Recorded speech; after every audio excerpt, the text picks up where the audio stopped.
Я да видим дали мога да спим едно кафенце навънка. Септември месец. Сълзъби. Хората казват, има ли в месеца, има и се едно на ум. Я гледам тук, грозденци имаме горе. Той гроздеско съм направо геройски не озря. Такова е. Няма да идем от тук, няма и да пим ракия от тук, то се е видял. Ще си го гледкаме тези украса. Затова, понеже вече е хладно, по една връхна дреха. Антай, дет ма базикавци, да той горнище. Един дет ми вика билка. Да, брат ми, аз съм производител на билка. Нещо проблем ли? Обаче навънка била. Хубаво. Какво ревеш, бе? Къй си такъв изрут? Ко животно, не знам, не мога да ви кажа. Много странно реве. Аре, бе. Нище. Бе го мамата. Его е. Всякакви издори се наводиха тук.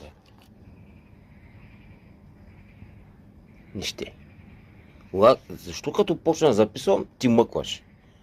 Вчера беше 15 септември. Дечата тръгнаха на училище. Какви деча, брак ми? Ева ти покрай. Абе, ти ще ми разваляш клипа или да?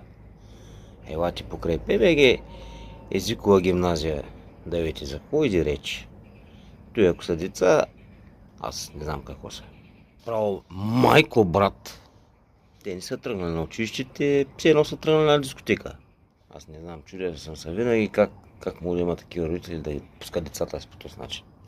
Ми прави впечатление, те не е толкова на училище, те май на забавление отиват там.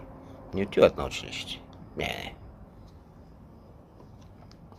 Едно време имаше училище. Ма нека да им пожелаем успешна година. Не знам, аз ви прикам тия работи, защото имам и комуникация с учители там. Покрай училищата и работата е олеле майко. Работата е много отървана. Не знам, нещо трябва да се предприеме, защото не отива хич на добре. На по-зле, да, но на по-добре едва ли. Ако не се предприеме нищо. Цялата работа е